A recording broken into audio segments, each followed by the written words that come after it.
ሰላም ጤና ይስጥልን ውድ ሪፖርተር ተከታታዮች የሰዓቱን ዜናዎች ቀጥዬ ያሰማችኋለሁ።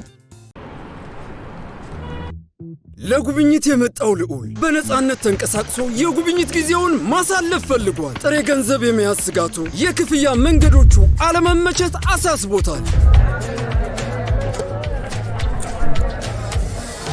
የሲቢኢ ቱሪስት ካርድ ሁሉንም ያቀላል። የትኛውም ሀገር ጥሬ ገንዘብ በእጅ ይዞ ከመንቀሳቀስ በቀላሉ ዶላሮን በካርድ ያዙ። በማንኛውም ኤቲኤም እና ፖስ ማሽን ላይ ያለምንም ተጨማሪ የአገልግሎት ክፍያ ይጠቀሙበታል። ከሀገር ቢወጡም እንደ ልብ ያገለግላል። ሲቢኢ ቱሪስት ካርዱ እግሩ አዲስ አበባን እንደረገጠ ከኢትዮጵያ ንግድ ባንክ ኤርፖርት ቅርንጫፍና ከተርሚናል ቅርንጫፍ ወስደው ቆይታውን ያሳምሩ።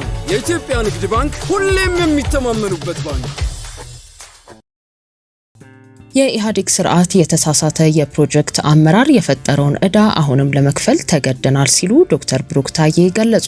ኢትዮጵያ ታከናውናለች በሚል ርዕስ ከሰሞኑ በተካሄደውና በኢህአዴግ ስርዓት ውስጥ የነበሩ የቀድሞ አመራሮች በተገኙበት በተደረገው ብሔራዊ ጉባኤ ላይ የኢትዮጵያ ኢንቨስትመንት ሆልዲንግስ ዋና ስራ አስፈጻሚ ዶክተር ብሩክ ታዬ በሰጡት ማብራሪያ የስኳር ኢንዱስትሪን መገንባት በጣም አስደናቂና ሁላችንም የምንመርጠው ስትራቴጂካዊ ሀሳብ የነበረ ቢሆንም የከሸፈው የኢህአዴግ አመራር ይህንን ስትራቴጂካዊ ሀሳብ ወደ ስትራቴጂካዊ ቁማር ቀይሮት እስከዛሬ ከፍለን ያልጨረስነው ዕዳ ውስጥ ዘፍቆናል ሲሉ ተናግረዋል።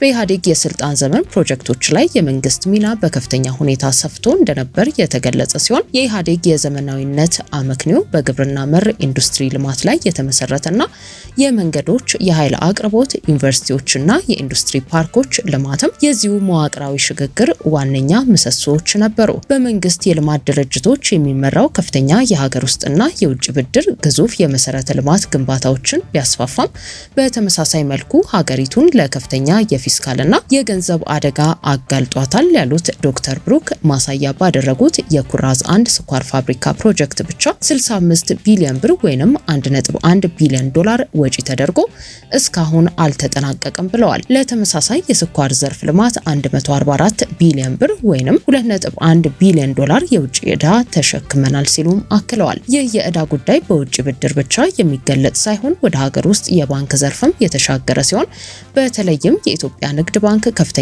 ጫና ውስጥ እንዲገባ አድርጓል። የኢትዮጵያ ንግድ ባንክ ብቻ ለስኳር ፋብሪካ ፕሮጀክቶች አበድሮ ያልተመለሰለት 110 ቢሊዮን ብር የዕዳ ጫና ተሸክሞ የሚገኝ ቢሆንም ፕሮጀክቶቹ እስካሁን ሊጠናቀቁ አልቻሉም። ለአብነት ያህል የኩራዝ 1 የስኳር ፋብሪካ ፕሮጀክት 83 በመቶ አልተጠናቀቀም። የወልቃይት ስኳር ፋብሪካ ፕሮጀክትን ለማጠናቀቅ አሁንም 43 ቢሊዮን ብር ያስፈልጋል ተብሏል። በኢህአዴግ ዘመን ምንም እንኳን የኢኮኖሚ እድገቱ ፈጣን የነበረና የግል ዘርፉ ተሳትፎ በውስን መልኩ ቢታይም በአጠቃላይ ግን የስራ ዕድል የማይፈጥር እድገት ነበር ያሉት ዋና ስራ አስፈጻሚው ያለ ፋይናንስ ቅደም ተከተልና ያለ በቂ የግል ዘርፍ ተሳትፎ የሚደረግ ግዙፍ ኢንቨስትመንት ዘላቂ ሊሆን እንደማይችል የለውጡ መንግስት ተምሯል ሲሉ ተናግረዋል። ከስኳር ፕሮጀክቶች በተጨማሪ ዩኒቨርሲቲዎች፣ አየር ማረፊያዎች፣ የመንገድና የባቡር ፕሮጀክቶችም በተሳሳተ አካሄድ የከሸፉ መሆናቸው ተገልጿል። ከችግሮቹ ዋነኛው ደግሞ ልማቱ በኢኮኖሚያዊና በንግድ አመክንዮ ላይ ሳይሆን በፖለቲካዊ ቁርጠኝነት ላይ ብቻ የተመሰረተ በመሆኑ ዛሬ ድረስ ሀገሪቱ ዕዳ የምትከፍልበት ስትራቴጂካዊ ቁማር ሆኗል ነው የተባለው። ይህም አዲሱን የለውጥ የሚባለውን መንግስት ያልተጠናቀቁትን ለማጠናቀቅ መቆም ያለባቸውን ለማስቆምና የህዝብን ህይወት የሚቀይሩ ቅድሚያ የሚሰጣቸውን ፕሮጀክቶች በገንዘብ ለመደገፍ እርምጃ እንዲወስድ አስገድዶታል የተባለ ሲሆን የቴሌኮም፣ የግብርና፣ የማኑፋክቸሪንግና የቱሪዝም ዘርፎች በጋራ ውጤት እያስመዘገቡ ይገኛሉ ሲሉ ዶክተር ብሩክ አስታውቀዋል። በተጨማሪም የታላቁ የኢትዮጵያ ህዳሴ ግድብ፣ የአዲስ አበባ ከተማ ኮሪደር ልማት ፕሮጀክትና የቶዮ ሶላር ማኑፋክቸሪንግ ፋብሪካን ጨምሮ በመስኖ፣ በጎርፍ መከላከል፣ በከተማ እድሳት፣ በኢንዱስትሪ፣ በኃይል፣ በትራንስፖርትና በቱሪዝም ዘርፎች በርካታ ውጤታማ ስራዎች ተከናውነዋልም ብለዋል። የለውጡ መንግስት በፕሮጀክቶች ላይ የሚከተለው መርሆች ሲያብራሩ በፖለቲካ ሽግግሮች ውስጥ ውጤታማ የሆኑና የሚሰሩ ፕሮጀክቶችን ማስቀጠል፣ ፕሮጀክቶችን ለብዙ ዘርፎች፣ ለብዙ ባለድርሻ አካላትና ለብዙ ተጠቃሚዎች በሚጠቅም መልኩ መቅረጽ፣ የግልና የመንግስት አጋርነትን እንደ ዋና የስራ መሳሪያ መጠቀም፣ የኢንቨስትመንት ውሳኔዎችን በቅደም ተከተል ማስቀመጥና ገቢ ለሚያስገቡ ፕሮጀክቶች ቅድሚያ መስጠት፣ ግንባታ ከመጀመሩ በፊት የፕሮጀክቱን የመጨረሻ ግብና ውጤት በግልጽ መለየት፣ የመንግስትን ውስን ሀብት ከፍተኛ አስተዋጽኦና ገቢ የመፍጠር አቅም ባላቸው ዋና ዋና ኢንቨስተሮች ላይ ማተኮር፣ ገቢ የማያመነጭ የህዝብ ጥቅም ከሆነ በበጀት ገቢ የሚያስገኝ የንግድ ዘርፍ ከሆነ በግል ካፒታል መደገፍ፣ እንዲሁም የመሰረተ ልማት ፕሮጀክቶች የመንግስትን ሀብት ወደ ትውልድ ተሻጋሪ ሀብት እንዲቀይሩ ማድረግ መሆናቸውን ተናግረዋል። በዚህ መሰረት የኢትዮጵያ ኢንቨስትመንት ሆልዲንግስ ከተመሰረተ 4 ዓመት ከግማሽ በሚሆን ጊዜ ውስጥ የኢንቨስተር አመለካከት በመያዝ የመንግስት ፕሮጀክቶችን በማሳለጥና የግል ዘርፍ ተሳትፎን በመሳብ ረገድ ግዙፍ ውጤት አስመዝግቧል ተብሏል። የከተማ ልማት ረቂቅ ፖሊሲ ከዛሬ ጀምሮ በስራ ላይ እንዲውል ውሳኔ ተላለፈ። የሚኒስትሮች ምክር ቤት በዛሬው ዕለት ባካሄደው 57ኛ መደበኛ ስብሰባው በተለያዩ ጉዳዮች ላይ ውሳኔ ያሳለፈ ሲሆን ውሳኔ ከተሰጠባቸው ጉዳዮች መካከልም የከተማ ልማት ረቂቅ ፖሊሲ ይገኝበታል። በ1997 ዓ.ም ወጥቶ ላለፉት 2 አስርት ዓመታት በስራ ላይ በቆየው የከተማ ልማት ፖሊሲ በከተሞች የመልካም አስተዳደር ችግሮችን ለመፍታት ከተሞች በኢኮኖሚ ተወዳዳሪ እንዲሆኑ፣ አገልግሎት አሰጣጡ ቀልጣፋ እንዲሆን፣ የገጠርና ከተማ እንዲሁም የከተማ ትስስር እንዲጠናከር፣ መሰረተ ልማትና የተለያዩ ማምረቻና አገልግሎት ሰጪ ተቋማት እንዲስፋፉ በተደረገው ጥረት ውጤቶች የተመዘገቡ ቢሆንም ክፍተቶችም የነበሩበት ስለሆነ የነባሩን ፖሊሲ ክፍተቶች ለማረም ከቅርብ ጊዜ ወዲህ በከተሞች አካባቢ እየታዩ ያሉ አበረታች ለውጦችን ለማጽናትና የበለጠ ለማጎልበት የከተማ ልማት ፖሊሲ በአዲስ መልክ ተዘጋጅቶ መቅረቡ ተገልጿል። ምክር ቤቱም በፖሊሲው ላይ በሰፊው ከተወያየበት በኋላ ግብአቶችን በማከል በምክር ቤቱ ከጸደቀበት ከዛሬ ሰኔ 19 ቀን 2018 ዓ.ም ጀምሮ በስራ ላይ እንዲውል በሙሉ ድምጽ ወስኗል። አዲሱ የከተማ ልማት ፖሊሲ በነባሩ ፖሊሲ ያልተፈቱ ችግሮችን ለመፍታትና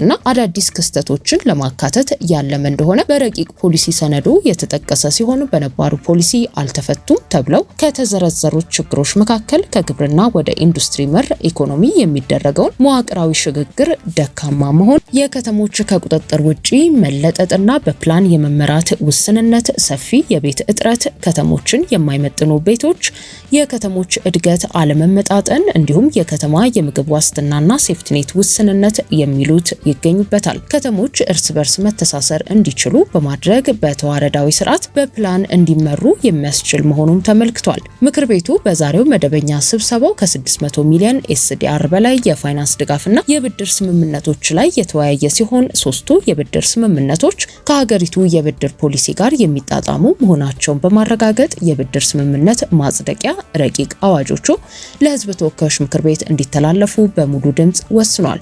ምክር ቤቱ በተጨማሪም ከ2006 ዓ.ም ጀምሮ ተግባራዊ ሲደረግ በቆየው የኮንስትራክሽን ኢንዱስትሪ ረቂቅ ፖሊሲ ላይ ከተወያየ በኋላ ግብአቶችን በማከል በምክር ቤቱ ከጸደቀበት ከዛሬ ሰኔ 19 ቀን 2018 ዓ.ም ጀምሮ በስራ ላይ እንዲውል በሙሉ ድምጽ ወስኗል። በሱዳን ፈጥኖ ደራሽ ኃይል ቁጥጥር ስር ባሉ አካባቢዎች አዳዲስ የሱዳን ፓውንድ ኖቶች መሰራጨታቸው ተገለጸ። ከሱዳን ጦር ጋር ውጊያ ውስጥ የሚገኘውና ፈጥኖ ደራሽ ኃይል በሚያስተዳድራቸው አካባቢዎች አዳዲስ የታተሙ የሱዳን ፓውንድ የገንዘብ ኖቶች በስፋት መሰራጨት መጀመራቸውን ሮይተርስ የዜና ወኪል ዘግቧል። ይህ የአዳዲስ የገንዘብ ኖቶች ዝውውር ምንጭ ከየት እንደሆነ ካለመታወቁ ባሻገር በጦርነት እየታመሰች ያለችውን ሱዳን ክፍፍል ይበልጥ ሊያሰፋው እንደሚችል ተሰግቷል። አንዳንዶች ደግሞ ምናልባትም ሱዳን ለሁለት ልትከፈል እንደምትችል ማሳያ ምልክት ነው ሲሉ ስጋታቸውን እየገለጹ ነው። ፈጥኖ ደራሽ ኃይሉ የምዕራባዊ ዳርፉር ግዛትን ጨምሮ በርካታ የሀገሪቱን ክፍሎች በቁጥጥሩ ስር ያደረገ ሲሆን ቡድኑ ባለፈው ዓመት ታሲስ የተሰኘ ትይዩ መንግስት በቁጥጥሩ ስር ባሉ አካባቢዎች ማቋቋሙ የሚታወስ ሲሆን ቀስ በቀስም የሰራተኞችን ደሞዝ መክፈል መጀመሩም ተጠቁሟል። በሱዳን ብሔራዊ የመገበያያ ገንዘብ ላይ ያለው የቁጥጥር ፍላጎት ከ2024 ጀምሮ የግጭት መነሻ ሆኖ ቆይቷል። በወቅቱ በሀገሪቱ ጦር ኃይል የሚመራው የሱዳን መንግስት የቀድሞዎቹን የሱዳን ፓውንድ ኖቶች ጥቅም ላይ እንዳይውሉ መወሰኑን በማወጅ አዳዲስ የ500ና የ1000 ፓውንድ ኖቶችን ማሰራጨት ጀምሮ ነበር። ፈጥኖ ደራሽ ኃይሉ በበኩሉ እነዚህን አዳዲስ ኖቶች ውድቅ በማድረጉ እርሱ በሚያስተዳድራቸው አካባቢዎች ከፍተኛ የጥሬ ገንዘብ እጥረት ተከስቶ እንደነበር የደቡብ ዳርፉር ዋና ከተማና የታሲስ አስተዳደር ማዕከል በሆነችው ኒያላ የሚገኙ ነዋሪዎች ገልጸዋል። ይሁን እንጂ ባለፈው ግንቦት ወር መጨረሻ ላይ በአርኤስኤፍ ቁጥጥር ስር ባሉ አካባቢዎች ለሚገኙ የሲቪል ሰራተኞችና ለአማጺው ቡድን ተዋጊዎች በጥሬ ገንዘብ የሱዳን ፓውንድ ደሞዝ መከፈል በመጀመሩ የተከሰተው የገንዘብ እጥረት ጋብ ብሏል። የኖቶቹ መገኛ ምንጭ ባይታወቅም በኒያላ የሚገኝ አንድ የባንክ ባለሙያ ኖቶቹ በቅርቡ አዲስ የታተሙ መሆናቸውን አረጋግጧል። የታሲስ አስተዳደር ጠቅላይ ሚኒስትር መሐመድ ሐሰን አልታይሺ አስተዳደራቸው ከሰኔ 2024 በፊት የታተሙትን ፓውንዶች እውቅና መስጠቱን እንደሚቀጥል ገልጸዋል። በአንድ ሀገር ውስጥ ሁለት የመገበያያ ገንዘቦች በይፋ ከመታየታቸው 3 ሳምንት አስቀድሞ የኢትዮጵያ አየር መንገድ የሱዳን መንገደኞች በዶላር እንዲከፍሉ መወሰኑ ይታወሳል። አየር መንገዱ ይህንን ውሳኔ ያሳለፈው ከዚህ አዲስ የመገበያያ ገንዘብ ጋር በተገናኘ ባይሆንም በረራ በሚያደርግበት ፖርት ሱዳን ነባሩን የሱዳን ፓውንድ መቀበል ማቆሙን አስታውቋል። እዚህ ውሳኔ ላይ የደረሰውን በሱዳን ገንዘብ ላይ የምንዛሬ አለመረጋጋት በመስተዋሉና ያገኘውንም ገቢ በውጭ ምንዛሬ ወደ ዋናው መስሪያ ቤት ለማስተላለፍ በመቸገሩ እንደሆነ አስታውቆ ነበር። ውድ ሪፖርተር ተከታታዮች የሰዓቱ ዜናዎቻችን እነዚህ ነበሩ። ስላደመጣችሁን ከልብ እናመሰግናለን።